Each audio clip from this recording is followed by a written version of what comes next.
Before I start with my main topic, I will present a few aspects of alchemy and its literature in Byzantium to help you contextualize the subject of my presentation. Alchemy in Byzantium follows, systematizes, and expands the Greco-Egyptian alchemical tradition.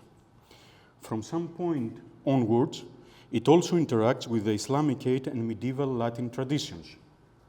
The available sources for Greek alchemy, both its Greco-Egyptian and Byzantine branches, form two groups. The first consists of two papyri, the Leiden and the Stockholm papyri, which date to around 300 AD and describe the primary technical phase of Greco-Egyptian alchemy. The second group consists of manuscripts that contain the theoretical treatises and technical texts of Greek alchemy, dating from the 1st to the 15th century AD. This collection of texts, the so-called Greek alchemical corpus, is witnessed primarily in the following three codices: Martianus Graecus 299, Parisinus Graecus 2325, and Parisinus Graecus 2327. The existence of partial collections in antiquity, although not unlikely, cannot be confirmed. The term alchemy is used conventionally to describe a science or art that did not have a single name in Byzantine times. But what was alchemy for the Byzantines? The most celebrated synoptic answer is given by the late 10th century Suda lexicon, where chemeia, one of the Greek terms roughly corresponding to alchemy, is defined as the preparation of silver and gold. We know that since antiquity, alchemical objectives were broader, also including techniques for creating, or rather imitating, gems, pearls, and purple dye. Yet, the narrow conception of alchemy as gold making, chrysopoeia, and silver making, argyropoeia, became dominant in Byzantium. In broad outline, alchemy pursues the comprehension and realization of the transformation of matter, the pinnacle of which is considered metallic transmutation, a transformation of base metals into precious ones, especially gold. Alchemy applies philosophical principles in practice, combining philosophy with laboratory operations, let's say the know-why with the know-how. In the 11th century, the renowned Byzantine philosopher Michael Psellos stressed that transmutation is a philosophical inquiry pertaining to the science of nature, tis peri tin physin epistemis. On the other hand, due to its eclectic affinity with artisanal fields like metallurgy and goldsmithing, alchemy integrated dyeing and other techniques that could simulate silver and gold. For example, one such technical recipe, the result of which you can see on the slide, is intended to give silver surface the appearance of gold. This is not Photoshop. This is real. I can make things look like gold. Okay. I mean, following the ancient recipes, of course. We may assume that this technical knowledge was particularly appealing to individuals who wanted to profit by deceiving others using various techniques from several artisanal fields, coming under the umbrella of alchemy. Consequently, alchemy became associated with counterfeiting and fraud. This created a constant tension between the philosopher alchemists on the one hand and the amateurs or charlatans on the other. Now, coming to our topic, around the 7th century, the Christianization of alchemy became systematic in Byzantium, and alchemy was progressively integrated into a Christian philosophy of matter. The most celebrated case is the work entitled On the Great and Sacred Art of Making Gold, which is attributed to Stephanos of Alexandria. In the manuscript tradition, the work is divided into 9 textual sections known as lectures, praxeis, in which Stephanos comments on quotations from the great masters of the past, such as Pseudo-Democritus, dated to the 1st century AD, and Zosimos of Panopolis, late 3rd or 4th century AD. A distinct and easily recognizable Christian characteristic of the lectures is that most of them begin and end with prayers to God, mainly referring to the Logos and divine wisdom. It has been shown that for the composition of these prayers, Stephanos draws mainly from the New Testament, the 4th and 5th century church fathers, and the influential Christian Neoplatonizing author Pseudo-Dionysius the Areopagite. Of course, the Christian elements in Stephanos' work are not confined to these prayers. Stephanos introduces moral deliberations into the alchemical practice, yet he is not alone in doing so. Possibly contemporary or nearly contemporary, but hard-to-date authors, such as the so-called Christianos and the 4 alchemical poets, show that the conduct of the true philosopher coincides with that of the true Christian. To access divine knowledge, a moral life is required. Christianos, in his On the Consistency of Gold, comments on the vagueness of the alchemical writings of the ancient philosophers and refers to the method one must find to interpret them.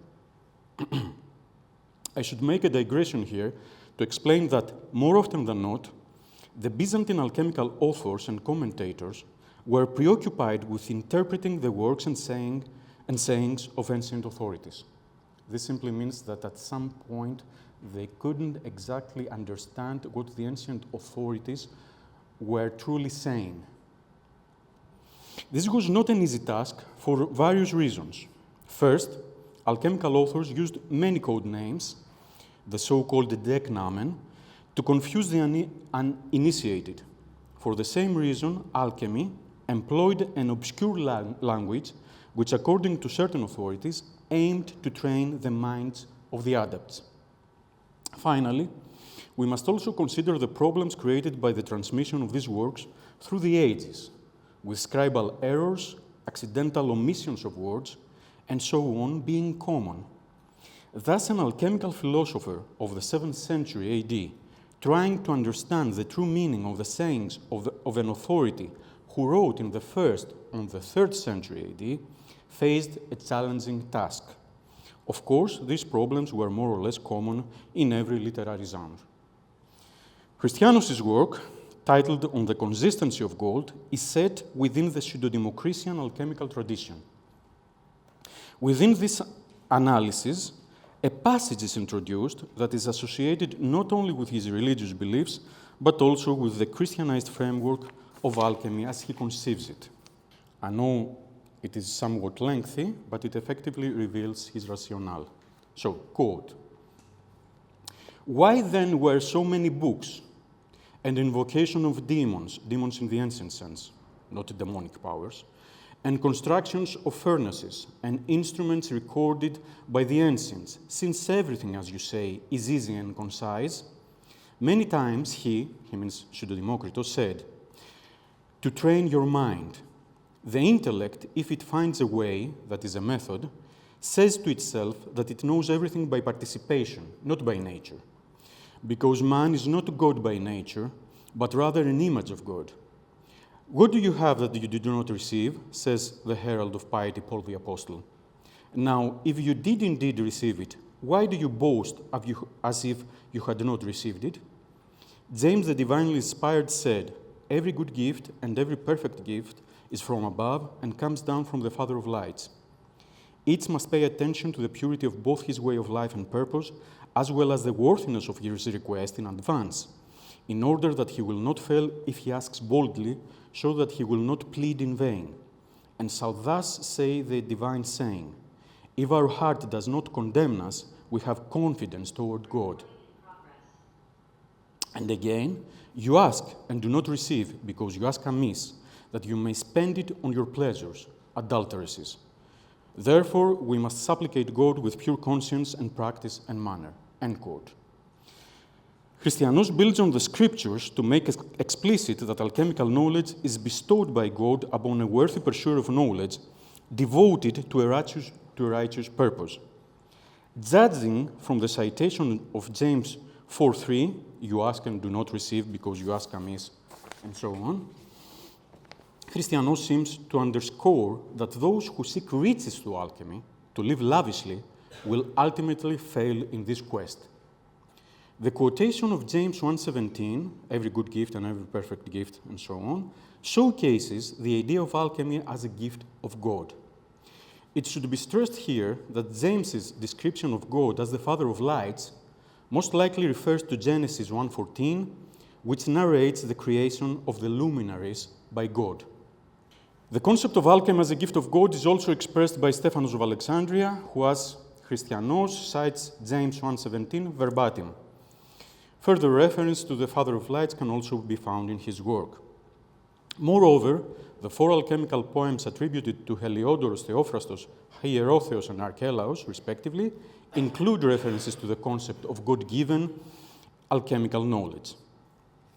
Interestingly, the concept of alchemy as a gift of God, expressed through the technical term donum Dei, of course, can also be found in medieval and early modern alchemical works.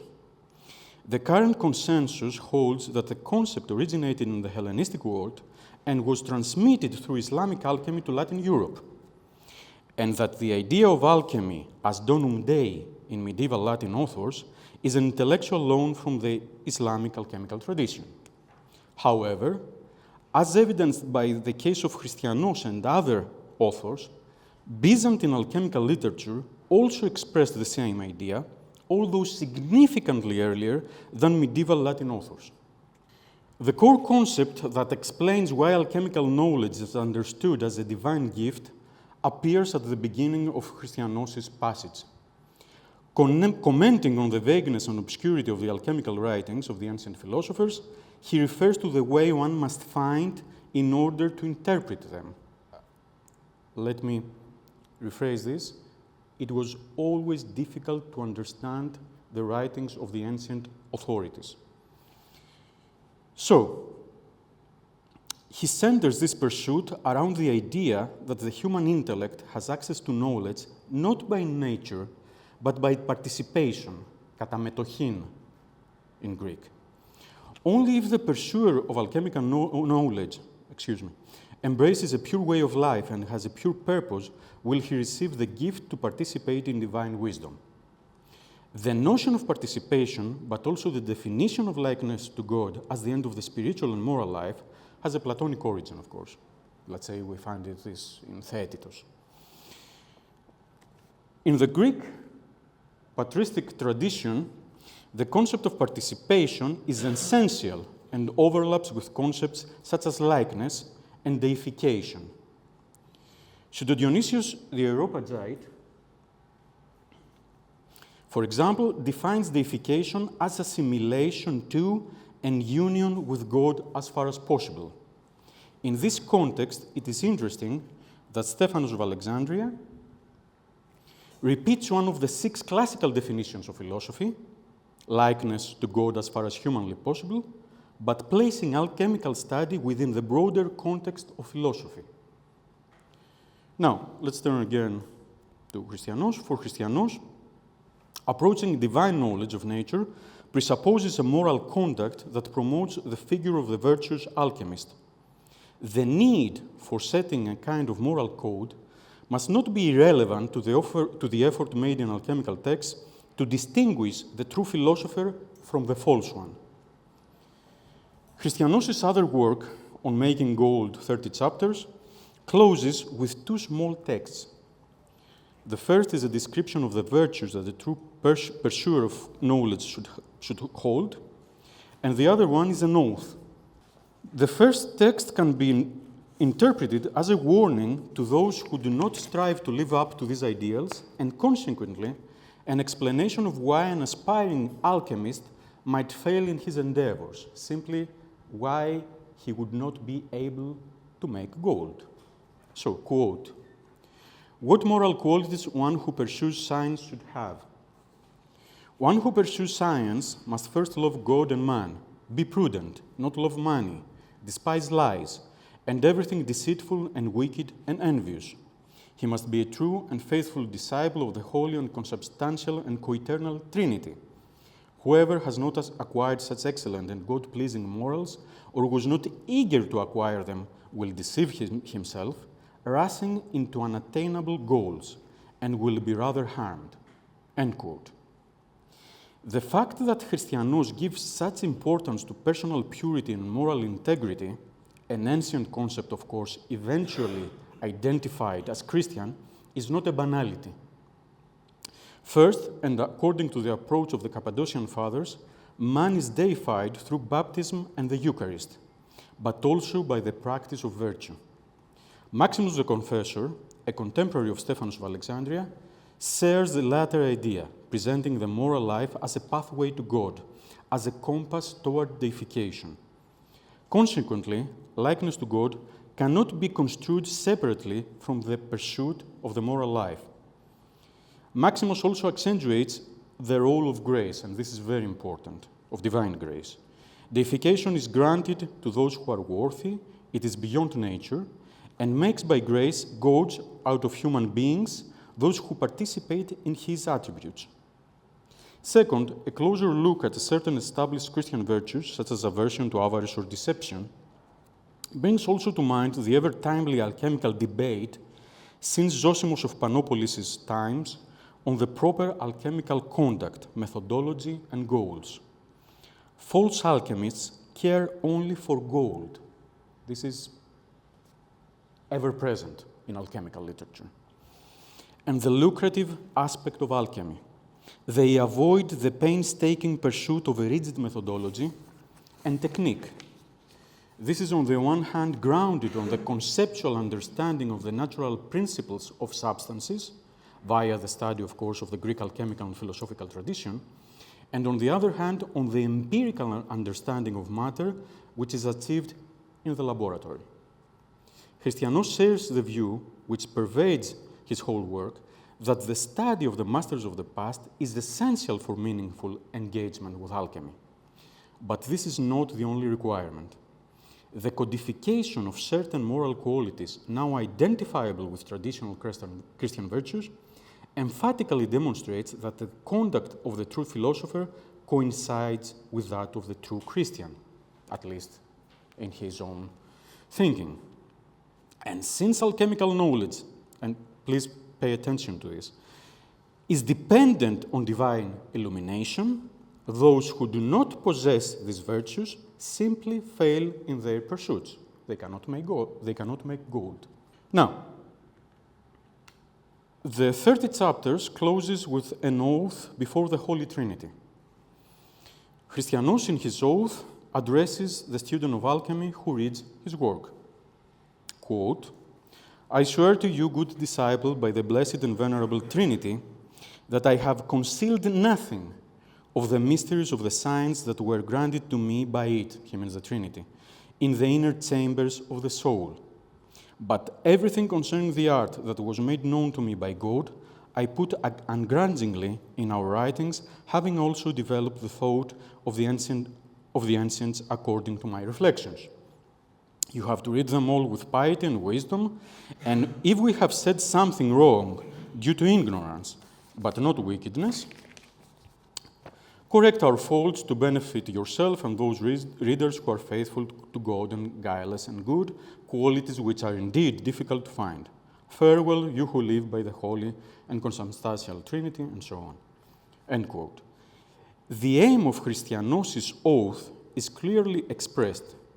By swearing by the Holy Trinity, he most solemnly certifies that he divulged all alchemical knowledge that was granted to him divinely in the inner chambers of the soul. Interestingly, the idea that knowledge is revealed by God in the human souls can already be found to the Neoplatonic schools of late antiquity. Furthermore, Domenico Mira notes that some Christian thinkers accepted that God revealed knowledge to humans not only through the Bible, but also in nature and in the human souls, although, of course, at a lesser and imperfect level. This understanding explains why pagan philosophers were considered to have discovered some truths, although imperfectly.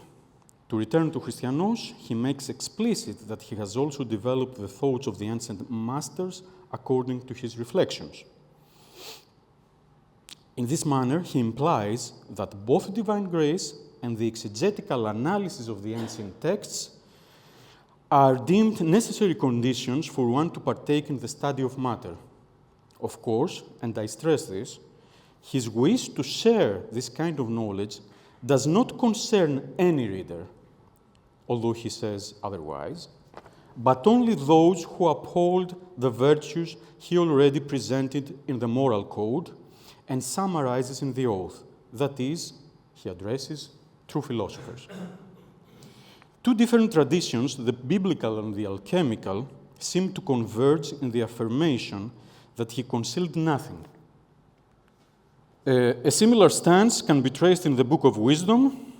You can see the excerpt. And, of course, the general notion of the evangelical precept, freely you have received, freely give, could well be applied in this case. But Christianos' statement also echoes Pseudo-Democritus, the great master of the past, who at the closing of the book on the making of silver asserts, quote, "You have received everything useful for gold and silver. Nothing has been left out, nothing is missing, except how to sublime volatile substances and to distill waters," end quote. These parts were excluded, according to Pseudo-Democritus, because they were extensively covered in his other writings. These elucidations are essential for understanding Christianos' text, given that alchemical oaths, as you may know, are traditionally regarded as promoting and securing secrecy. We would have expected different, saying on behalf of Christianos. This is the case with the renowned oath of secrecy included in the Greek alchemical corpus. This oath is found within a late 2nd or early 3rd century text known as the Letter of Isis to Horus. In this text, alchemy is depicted as a secret knowledge of divine origin revealed to the goddess Isis by the angel Amnael. Moreover, Synesius the alchemist, first half of the 4th century, responding to Dioscorosis, his interlocutor, remark that Ostanis made Pseudo-Democritus swear not to make any clear disclosures to anybody, states, "To nobody" is not asserted with a general meaning. He was speaking about those who have not been initiated and who do not have a well-trained mind. From what has been discussed, it can be inferred that alchemical oaths dating from different periods do not serve a sole purpose. They are either employed to exclude the uninitiated and the untrained from alchemical knowledge, or to affirm the disclosure of it to philosophers. However, in my opinion, these two distinct objectives constitute two sides of the same coin. The exclusion of the first group implies the inclusion of the second, and vice versa. The shift of focus from the apophatic exclusion to the cataphatic inclusion could also be associated with the cultural milieu in which its text was written. I think, and please pay attention to this, that an additional explanation for why Christianos does not safeguard the knowledge he transmits is related to the concept of alchemy as a divine gift. Within the Christian context of alchemy, knowledge in the wrong hands is meaningless, since an unworthy alchemist will not ultimately be illuminated by God's grace to understand it properly, and thus he will not be able to make gold. So, the necessity for a true alchemist to be virtuous and pious is exemplified in both Christianos' moral code and oath. Yet parallel views are also traceable in other alchemical texts, such as Stephanos of Alexandria's work and the 4 alchemical poems. This fact constitutes evidence that in the process of the Christianization of alchemy in Byzantium, moral excellence as a prerequisite for true engagement with alchemy was further emphasized. Moral excellence was believed to shape the philosopher alchemist's intellect and soul into a proper receptacle for divine grace, through which he could be enlightened. In this context, Stephanos of Alexandria states that the visitation of grace requires the renunciation of the world, the mortification of the body, and the praise of God. In the poem of Pseudo-Archelaus, there is a description of a similar preparation of the alchemist's body and soul to receive the knowledge granted by grace. It is noteworthy, however, that this preparation strongly resembles the ascetic way of life. Such views seem to converge with the Christian understanding of the terms philosopher and philosophy, according to which the Christian way of life, aiming at moral perfection, was considered true philosophy and was paradigmatically identified with the monastic ideal. So, to conclude, Christianos and other Byzantine alchemical authors uphold that all knowledge, including the alchemical, is participation in divine knowledge. Access to it is granted as a gift by God's grace, but only to a philosopher alchemist who holds certain virtues and serves a God-pleasing purpose. The quest for knowledge is linked to the pursuit of moral life, a classic philosophical aim. Christianos' moral code serves to identify an alchemist as worthy or unworthy by virtue of his contact, and consequently delineates the moral boundaries of the field. True knowledge cannot be achieved outside of them. In this way, Christianos contributes to the construction of the identity of the philosopher-alchemist in Byzantium. The necessity of alchemical philosophers to establish a moral code must not be irrelevant to the attempt made in alchemical texts to distinguish the true philosopher from the false one, the genuine pursuer of knowledge from the charlatan. Amateurs and charlatans, motivated mainly by the desire to acquire wealth or easy profit, degraded the art, reducing it to either a nonsensical or a defrauding practice. The proper moral conduct, along with thorough study of alchemical literature, exegetical analysis of ancient texts, and experimentation in the laboratory, constituted a safe way for identifying a true philosopher. In essence, Christian ethics formed an integral part of the proper alchemical methodology in Byzantium. Thank you.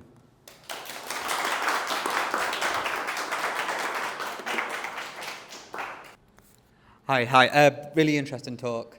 Really liked it. I want to ask a bit more about this idea that divine wisdom or divine knowledge requires the recipient to be morally good, to be living a moral life. A similar theme is found in Vedic Hinduism, and that had the term guna, that you had to live morally well. But they included things like your diet. So you couldn't eat meat, for example, you had to be vegetarian. Yeah. I was wondering if you could give some examples along those lines. Were there concerns about diet? Were there concerns about drinking alcohol?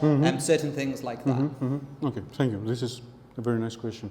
Yeah, actually, I implied this in the last pages of my talk, that although Christianos does not, let's say, give a guideline about how to achieve this moral excellence, other alchemical philosophers such as Stephanos of Alexandria and some of the alchemical poets say that in a way you must mortify your body, you must more or less live like an ascetic, and we have certain references, implications actually, to a proper diet. But perhaps, as you know, this is also a Pythagorean thing. It goes very back in the history of ideas, let's say, not only philosophy.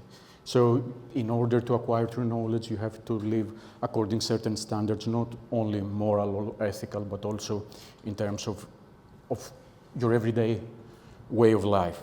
So yeah, there are some things, but some things are taken for granted because of monasticism, which is a trend back then. And some things are implied, but the best implication is that you should live like an ascetic. But you know, even being a sorcerer, if you're accustomed to this, occult traditions, in order the great secret to be disclosed to you, even by devil himself, you have first to fast for a certain amount of days or to be really pure concerning sex or other vices.